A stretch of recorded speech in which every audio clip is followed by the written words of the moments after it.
Ao que ela, chegando na casa espírita, passou a fazer os tratamentos e foi verificado, de fato, que ela tinha 10 obsessores que a acompanhavam para se vingar.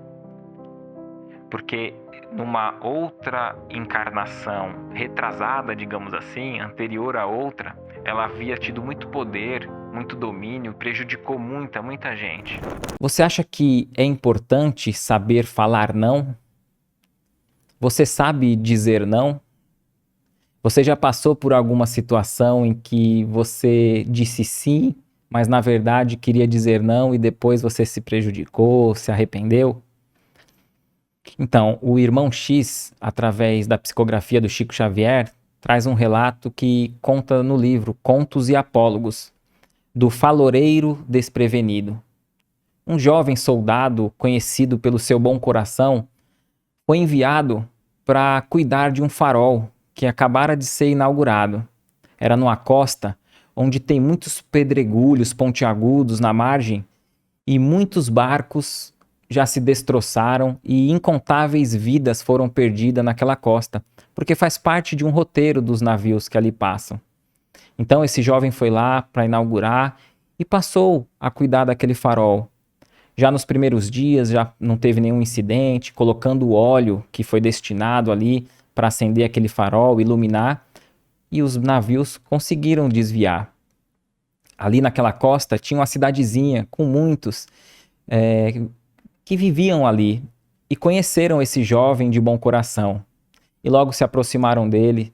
Então cada um veio pedindo algo para si e dizia assim: um jovem, meu pai já está com uma certa idade, está morrendo, está nos últimos momentos de vida e aqui é tudo escuro, a gente vive das lamparinas, do óleo e eu não tenho. Não será possível que o meu pai vai morrer na escuridão, sem nos ver, sem que a gente possa se despedir? Arruma um pouquinho aí do seu óleo para eu acender minhas lamparinas e me despedir do meu pai. O jovem bondoso não teve outra escolha, achou que era muito justo aquele pedido e arrumou um pouquinho de óleo para o rapaz. Depois, no outro dia, veio uma senhora e falou: eu sou a costureira, eu sou a única costureira aqui da região e tem muito enxoval, muita roupinha de bebê, muito cobertor para as noites frias em que eu preciso confeccionar e fazer, mas trabalhando somente de dia com a luz do sol, está impossível de dar conta de tanto pedido. Eu suplico por misericórdia, me arrume um pouquinho de óleo para que eu possa acender ali as luzes, as lamparinas e trabalhe até mais tarde para dar conta de todos os pedidos. O jovem não teve como dizer não e deu um pouquinho de óleo. E assim foi vindo um outro que precisava para suas ferramentas, um outro pedindo também para seu próprio uso. E ele não tinha como falar não, arrumou para muita gente. Acontece que em poucas semanas, aquele óleo para iluminar o farol tinha a quantidade correta para 12 meses. E em poucas semanas se esgotou tudo. O farol se apagou. O rapaz não pôde comunicar aos seus superiores a tempo, de tempo hábil para que recompusesse ali a quantidade. Não aconteceu de forma diferente, é o que todos nós imaginamos. Muitos barcos, muitos navios, muitos pescadores incontáveis perderam as vidas batendo no rochedo. O rapaz foi punido, foi retirado do local. E o irmão X, que é o Humberto de Campos, traz essa reflexão para nós. Muitas vezes nós não sabemos dizer não. Muitas vezes nós abandonamos a nossa tarefa para se alinhar, para prestar atenção em problemas menores que não são os nossos. E assevera Humberto de Campos, assinando como irmão X, que o espírita cristão deve ser como um farol, a iluminar a muitos, para que eles desviem por si próprio dos rochedos, do vício, dos maus hábitos, os conduzindo para o porto seguro que é Jesus Cristo. E nós, muitas vezes, nos perdemos na nossa tarefa para nos deter em particularidades que não é do nosso entendimento. E diz assim que esse conferencista estava ali preparando a sua palestra no dia seguinte, onde falaria numa casa sobre o evangelho, não é mesmo? E ele ali fez uma prece sentida no seu gabinete, no seu lar, selecionou várias frases para ele falar na palestra, como o próximo de qualquer procedência é nosso irmão, credor do nosso melhor carinho. Depois ele assinalou: o o caluniador é um teste de paciência. Depois outra ele assinalou: desesperação é chuva de veneno invisível. E assim ele foi selecionando frases, textos, alinhando como ele falaria, de que modo ele falaria na sua preleção do dia seguinte. Enquanto ele estava ali selecionando, a empregada da casa, a moça que cuida ali das tarefas domésticas, chegou para dar o seu chocolate quente. E assim que ele foi e pegou a caneca, ele olhou e tinha uma mosca morta ali em cima boiando.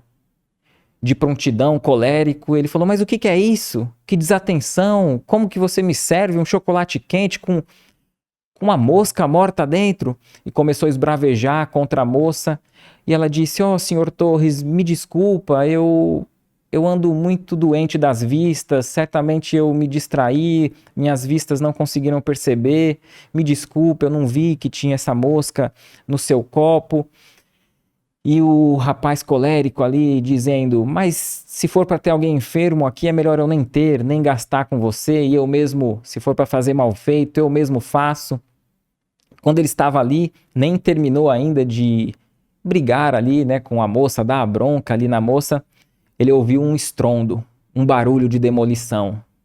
Ele correu, olhou pela janela e viu um caminhão que havia derrubado o muro da sua garagem e estava ali no seu quintal. Desceu ainda colérico, enraivecido. O rapaz nem tinha descido direito do caminhão, ele já foi xingando: mas o que é isso? Que distração! Como que você manobra o caminhão dessa forma e entra aqui no meu quintal dessa maneira? Isso é um absurdo. E o rapaz desceu: oh, me desculpe, senhor, eu vou pagar por tudo, vamos consertar. Me desculpe, eu de fato me distraí sim, o erro é todo meu. Mas é que eu ando muito pensativo, eu tenho um filhinho doente, não sei se ele vai escapar dessa enfermidade, então essa distração me envolveu. Me perdoe. E o rapaz, e o Gustavo Torres, de forma alguma, isso aí é problema seu, nada me interessa, continuando discutindo com o rapaz. Eis que quando ele olha para o lado, ele vê um monte de criancinha entrando no jardim dele ali, pisando, pisoteando nas suas rosas, nas suas flores, que ele havia cuidado com tanto carinho no dia anterior. Aquelas crianças curiosas para ver aquela cena inusitada.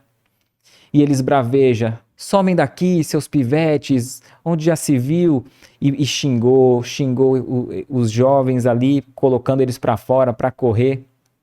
De prontidão, o senhor Torres pegou o telefone, ligou para a polícia para resolver a situação. Muito nervoso, agitado. Passou alguns tempos, a polícia chegou, já acalmou a situação, foi resolvendo. E o senhor Torres, como se tivesse despertado ali de um pesadelo curto, voltou para o seu gabinete, para o seu escritório e foi sentando ali onde ele tinha selecionado várias frases para a sua palestra evangélica no dia seguinte. E uma frase que ele próprio, há minutos antes, havia escrito com suas próprias mãos, se destacou ali sobre a mesa, que dizia: quando Jesus domina o coração, a vida está em paz. Naquele momento, Gustavo Torres percebeu a lição de que é muito, mas é muito mais fácil falar frases de efeito, frases evangélicas. É muito, muito mais fácil pregar o bem para os outros do que vivermos no nosso dia a dia e sermos nós mesmos um exemplo, o evangelho vivo do Cristo, tratando bem aqueles que nos cercam nas mais diversas situações. Então, que nós possamos refletir até que ponto no nosso dia a dia, em contato com aqueles que nos cercam ou nas situações que defrontam, até que ponto a gente tem usado da misericórdia, do amor, da caridade, porque a caridade deve ser vivida no dia a dia. De nada adiantava ali, né, pro palestrante, o Gustavo Torres, no caso aqui do conto, né, se dedicar, selecionar frases de efeito, frases bonitas, mas através do mau exemplo, ele não estava espalhando ali a verdade do Cristo. Simão Pedro estava ali na igreja primitiva, né, na primeira igreja ali, né, cuidando daqueles que o buscavam após o desencarne de Jesus, e selecionava ali, muitos iam buscar, muitos vinham de longe, muitos eram trazidos, leprosos, maltrapilhos, paralíticos, enfermos, pessoas com problemas que desejavam uma palavra de consolo, desejavam se sentir abraçados. E Simão Pedro estava ali. Talvez fosse pelo cansaço físico ou pelas desilusões em contato com a hipocrisia do mundo, o antigo pescador comentava com um pouco de ira e colérico com o companheiro Zenon. E dizia, veja aquele rapaz com os braços mirrados vindo aqui pedir ajuda. Até pouco tempo soube-se que ele próprio, numa noite de embriaguez, havia espancado a sua própria mãe. Será que é justo que agora ele venha buscar consolo, carinho e cuidado? Será que ele não deva agora colher aquilo que ele próprio semeou? Veja ali, mais para frente, aquela mulher cheia de feridas. Não precisa atendê-la não, Zenon. Deixe-a por último. Eu me lembro ainda há poucas semanas, ela sadia, ria-se dos seus escravos que era torturado até a morte. Não é justo que agora ela colha o que plantou? Deixe, Zenon, ela por último, não precisa atendê-la de momento. E Simão Pedro foi até um velho, um senhor que estava ali, um senhor paralítico, e falou para ele: você, vindo aqui buscar auxílio num templo do Senhor, você acha que nós não lhe conhecemos? Você é conhecido por todos aqui da região. Você roubou e rouba o ceitil dos órfãos e das viúvas. E agora, paralítico, você vem sentir as feridas e as lágrimas através das suas pernas mirradas, como espinhos. Não vamos atender ou atenderemos quando puder.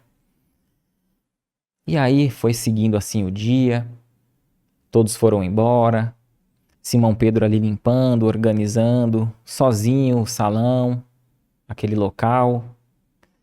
Quando entra um senhor, devagarinho, próximo dele, e ele de costa, ele põe as mãos no ombro de Simão Pedro. Simão Pedro vira e fala: o que deseja? Você teve o dia inteiro para vir e somente agora aparece desejando ajuda, desejando o quê?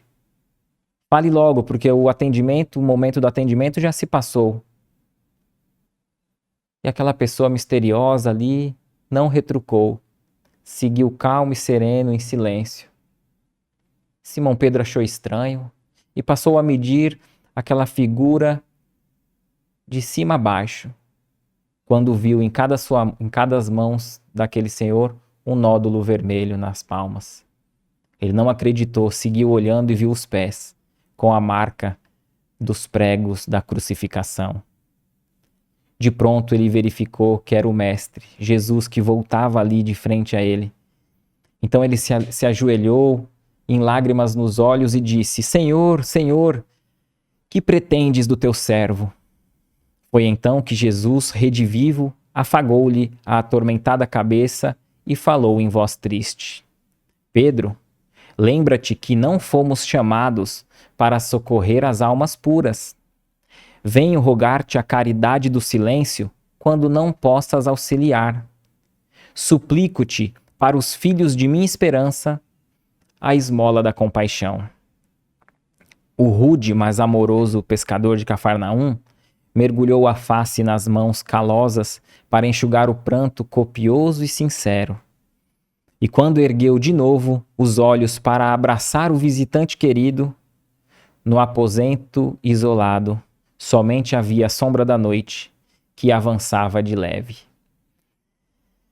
Aqui nós podemos verificar que, embora a gente mergulhe no estudo da doutrina espírita, que a gente compreende a lei de causa e efeito, e certamente Deus é justo e bondoso, e aquele que está sofrendo os efeitos, as enfermidades físicas, morais, é porque fez algo anteriormente. Deus não é injusto. Mas isso jamais serve de motivo para que a gente venha a julgar e sermos juízes, selecionando quem deve ou não deve receber o amor, a bênção e a caridade. Simão Pedro teve a bênção de conhecer o Cristo e de recebê-lo para essa lição. A gente nota ali na mensagem que Jesus diz assim no final: os filhos da minha esperança, ele suplica para os filhos da minha esperança a esmola da compaixão. E todos nós somos filhos da esperança. Essa lição está gravada para todos nós. Que nós possamos nos lembrar de servirmos sem julgamento todos aqueles nossos irmãos no dia a dia. Ela tinha uma enfermidade nas pernas desde nascença. E ela chegou até a casa espírita, foi muito bem acolhida, passou a assistir as palestras, participar do estudo, compreendeu muito bem ali o espiritismo, passou a contribuir ali na casa, chamando atenção até mesmo pela sua dedicação. E numa reunião de desobsessão, em que essa senhora estava ali participando, nas vibrações, um espírito se manifestou através de uma médium. E esse espírito disse: eu fui escravo dela. Essa senhora foi uma senhora de escravos em outra encarnação. E ela mandou me chicotear, e eu fui chicoteado até a morte. Então, por isso, eu persigo sim para fazer justiça. E eu tenho estado junto com ela, lhe prejudicando. Então, o dialogador, o doutrinador ali, passou a explicar para aquele espírito, convencendo, mostrando a oportunidade que estava sendo dada a ele, do perdão, como o perdão faria bem para ele. E depois dele ouvir ali, ele falou: pois bem, eu concordo, eu vou me afastar e deixar que Deus faça a justiça. Vou buscar uma forma mais feliz e digna de viver aqui no plano que me encontro. Mas eu só peço com uma condição: se ela reconhecer o erro e me pedir perdão. E a senhora prontamente disse: eu? Perdoar um escravo? Jamais. E ela seguiu assim, sem pedir perdão, asseverando ali que seria muita humilhação pedir perdão para um escravo, e seguiu na casa com a sua enfermidade, com seus desequilíbrios, assistindo às palestras, tomando a água fluidificada e recebendo o passe. Nós podemos observar que ela aprendeu o espiritismo, ela adentrou no espiritismo, mas o espiritismo cristão não adentrou nela. Porque por mais que a gente estude, analise as questões espirituais, nos debrucemos sobre os livros, sobre as histórias, os relatos, até mesmo as manifestações espíritas, materiais, algo que nos chame a atenção, de nada valerá se a gente não buscar ser nossa melhor versão, vivenciando o Evangelho de Jesus através do perdão, da renúncia. De nada valerá dizermos que somos espíritas ou de tal ou tal religião, se não formos assim melhor. Assevera o Divaldo Franco, que ele respeita mais um ateu digno do que um religioso hipócrita. Sobre a obsessão de uma moça que tinha epilepsia. Ela era epilética e também obsediada, porque ela já havia caído da escada por conta da sua epilepsia, já havia caído em cima de um ferro quente enquanto passava a roupa, tinha diversas cicatrizes e marcas. Ao que ela, chegando na casa espírita, passou a fazer os tratamentos e foi verificado, de fato, que ela tinha 10 obsessores que a acompanhavam para se vingar. Porque numa outra encarnação retrasada, digamos assim, anterior à outra, ela havia tido muito poder, muito domínio, prejudicou muita gente. Aí na outra encarnação, que era anterior dessa, que ela estava com a epilepsia, ela vinha vindo com muitas e muitas enfermidades físicas. E expurgou muito daquele mal. Mas essa atual era sublime pela oportunidade de redenção. Ao encontrar a doutrina espírita, ela poderia de fato se melhorar e, com as ferramentas certas e adequadas, trabalhar no bem do próximo, consequentemente no seu bem pessoal. Então, a própria espiritualidade asseverou, depois de diversas reuniões, tratamentos, que ela tinha sim que continuar o tratamento espiritual por conta desses companheiros infelizes que buscavam a vingança, mas que ela também deveria buscar a medicina terrena, porque ela tinha que tomar a medicação correta para o grau dela, para a situação dela. E naquela casa espírita tinha um médico ali que disse, não, eu atendo, faço a medicação, a receita, sem nenhum custo, e fez a análise e tudo, prescreveu a medicação. Ela passou a tomar os remédios, fazer o tratamento, e em alguns anos ela ali, vinculada à casa, nunca mais tinha tido as suas crises de convulsão. Mas passou algum tempo, talvez até por influenciação daqueles obsessores que estavam ainda ali, vinculados a ela, ela passou a dizer, o meu caso é somente espiritual. Já não tomo mais a medicação e não terei problema nenhum. Mas não foi isso que aconteceu. Ela abandonou a medicação e passou a ter as crises novamente. Foi chamada a atenção, os mentores espirituais, os colegas ali da casa alertaram para a importância de retomar a medicação de forma contínua e correta, e ela já asseverava, não, o meu caso é somente espiritual. E passou a ter novamente as crises e relutou. A ponto dela asseverar que a casa tinha um tratamento fraco, pois os obsessores ainda estavam próximo dela, e que ela ia buscar outros e outros endereços. E conta-se que já passaram-se alguns anos desde que ela abandonou o tratamento espiritual nessa casa específica, abandonou a medicação, continua com os seus problemas, as suas crises, e tem pulado de templo em templo, colocando a responsabilidade nas instituições, apesar do alerta, e se recusa a tomar o remédio adequado. Esse relato a gente pode compreender por diversos ângulos, né? Que temos sim que procurar o tratamento, o apoio espiritual, é muito importante. Aqueles que fazem tratamento na casa espírita, desobsessão, ou até mesmo a reforma íntima, que é o objetivo final, né, assim, de nos melhorarmos como ser integral, moral e intelectualmente, perdoando nossos adversários de hoje e do passado, exemplificando o amor do Cristo no dia a dia. Mas se a gente for em algum local que disser que a gente deve abandonar os remédios, esse local não é confiável. Devemos sim buscar um amparo espiritual, mas não abandonar por conta própria a medicina terrena. Se nos melhorarmos a ponto de, nas próximas consultas, aquele que é estudado, aquele que é o especialista, verificar, ir diminuindo as dosagens até, se for o caso, e se for oportuno, suspender, aí sim.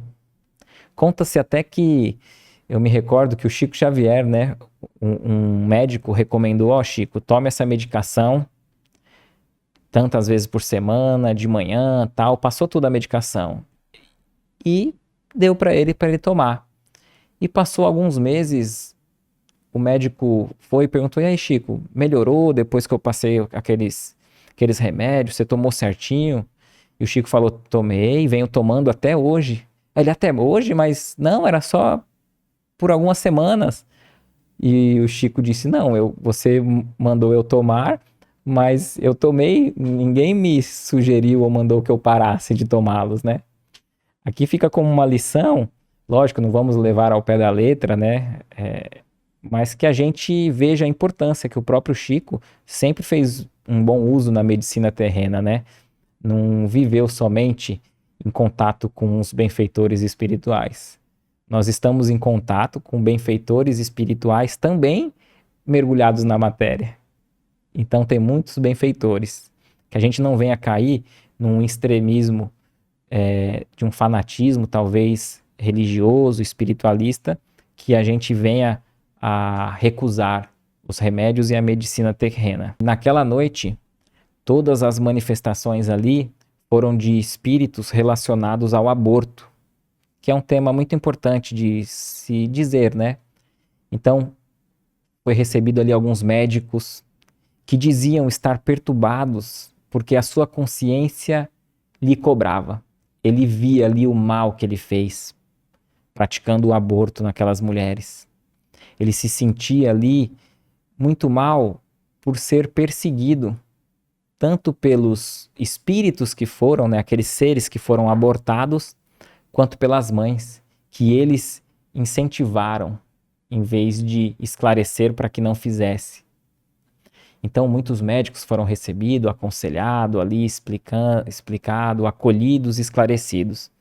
Também muitas mães se diziam ali com a consciência pesada, pois viam o terrível crime que cometeu. E algumas se sentiam ali perseguidas por aqueles que iriam adentrar na esfera física através das portas da maternidade. Aquela mãe que ia receber dando a oportunidade da redenção. Mas infelizmente ela não seguiu o planejado e abortou. Alguns perdoam, outros não. E muitos ainda se sentiam ali no desejo de vingança. E as mães foram acolhidas, aqueles também abortados foram acolhidos, esclarecidos. Mas o que chama atenção é que no final da reunião, a mentora daquele grupo diz: eu agradeço a todos que permitiram essas comunicações, nós trouxemos todos esses espíritos aqui. Ela disse: eu faço parte de um grupo, eu tenho me dedicado aos cuidados, ao amparo em todos aqueles que cercam esse tema criminoso que é o aborto. E eu agradeço a todos. E ela disse: pois na minha última encarnação eu tive 5 filhos, mas eu não permiti que viesse o 6º. O 6º filho eu abortei. Quando eu cheguei no plano espiritual, que eu despertei, que eu tive a minha consciência, aquele que eu abortei me perdoou, não tinha nenhuma mágoa contra mim. Inclusive, era um espírito muito querido de encarnações passadas que viria ali para me auxiliar, me dar o apoio e o amparo, o amor que eu necessitava para concluir a minha encarnação. Infelizmente, eu não permiti abortando. Então, com aquele sentimento complexo de culpa, eu passei a me dedicar, dizia ela, me tornando uma enfermeira, auxiliando para aqueles que estão vinculados cometendo aborto, médico, mães. E ela concluiu dizendo: eu lhe peço e imploro, para você que está pensando no aborto, não aborte. Como ser liberto de um espírito possessor? Excelente pergunta. Allan Kardec, ele diz ali, né, que é a influenciação, né, do espírito é uma influenciação simples, a fascinação e a subjugação. Tem um momento que ele usa a palavra subjugação e ele não usa a palavra possessão. porque possessão daria a entender que o espírito tomou conta, que o espírito que estava naquela carne, né, naquele corpo, saiu e um outro espírito tomou conta.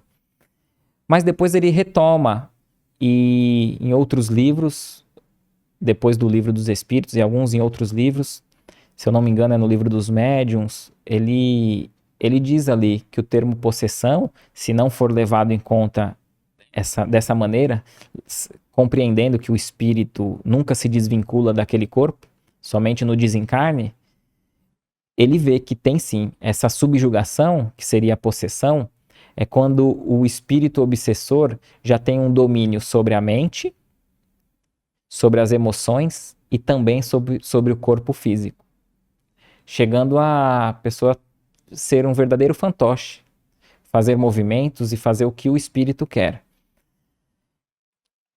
Em linhas gerais, não somente a possessão, mas todas as obsessões, das mais simples, as mais complexas, mais intrínseca, está ali na conduta moral.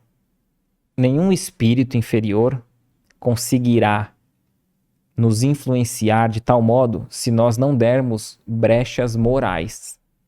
Então ali está o primeiro caminho, roteiro, que é essa mudança nos nossos hábitos, nos nossos costumes, substituindo os hábitos negativos, que são os vícios, por hábitos bons. Lembrando que tudo começa no pensamento. Então a gente pensa, a gente fala e executa. Se a gente estiver vigilante já na raiz ali no nosso pensamento, a gente não pode deixar em momento nenhum esses pensamentos nos dominar. Tem uma frase que diz assim: eu não posso coibir que os pássaros voem sobre a minha cabeça, mas eu posso sim proibi-los de que faça ninho. Então tem pensamentos que a gente vê que são pensamentos que a gente tem até medo de nós mesmos, né? Pensamentos ruins que passam pela nossa cabeça. E até normal, comum, mas a gente não pode alimentá-los. Já tem que desvincular essa sintonia, ouvir uma música elevada, ler um bom livro, fazer uma atividade que a gente goste em contato com a natureza, um esporte, enfim. Ali a gente vai quebrar esse vínculo. Tem um espírito que está vinculado a uma casa mal assombrada, digamos assim. E um rapaz vai morar lá. E ele sabe que tem esse espírito ali que derruba as coisas, que prejudica, que perturba. E ele vai morar lá. E quando ele vai morar lá, ele começa a afrontar o espírito. Então, ele vai, põe um quadro, o quadro cai, ele xinga o espírito, ele prega o quadro e ele afronta. Ele grita, manda sair, tenta exorcismos, que os próprios benfeitores espirituais dizem que o exorcismo, como um ato exterior, apenas divertem os espíritos, né? Que o que conta é de fato um desejo puro, um amor legítimo no coração. E aí, aquele senhor que mora naquela casa desencarna. Então, é sugerido para Allan Kardec que faça que chame então o espírito que deixava aquela casa mal assombrada. E ele pergunta primeiro, Allan Kardec, para o seu mentor, o espírito de São Luís, se era lícito chamá-lo. Ele falou que poderia, que era bom. Ia ter muito aprendizado. Então aquele espírito vem numa primeira reunião, escreve através da psicografia de forma rabiscando, quebrando lápis, tal. Até que depois ele se comunica, enfim. E tem várias comunicações que é bem interessante. Mas ali é dito que aquele espírito estava ali há quase 200 anos, porque ele achou que o irmão dele estava traindo com a sua esposa. E ele foi e matou o próprio irmão. E ninguém desconfiou, ele soube ofuscar o crime. E passou um tempo com remorso, o peso na consciência. Ele não perdoou a esposa, julgando que de fato ela havia traído com o seu próprio irmão. Ele foi e matou a esposa. Então ele ficou enseguecido e a sua própria punição foi viver ali, porque ele em nenhum momento desejou se elevar. Então, tem muitas perguntas, muitos pontos de vista, mas o que nós gostaríamos de destacar? Foi perguntado para São Luís o que aquele cara que estava naquela casa, que foi perturbado até a morte por esse espírito que mal assombrava, o que poderia ter sido feito para se desvincular daquela obsessão? E foi dito: simples, bastaria um desejo sincero de auxiliar aquele infeliz irmão que estava em espírito. Bastaria preces sinceras. Olha só, né?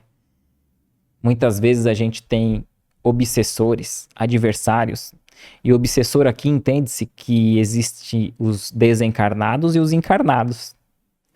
Então, muitas vezes a gente tem um problema, tem um inimigo, um adversário, encarnado ou desencarnado, e a gente não pensa em orar por ele. A gente pensa em expulsar, eliminar, mas poucas vezes a gente ora com sinceridade para que os benfeitores auxiliem, para que Jesus o encaminhe, ou nós mesmos poucas vezes oramos de forma sincera para que Deus e aqueles espíritos ao qual nós fizemos mal, seja em outras existências ou nessa própria, para que eles nos perdoem. Não tem desobsessão melhor do que a nossa própria melhoria. Para aquele que vem se vingar de nós, possa ser iluminado pela luz que a gente busca fazer em nós mesmos.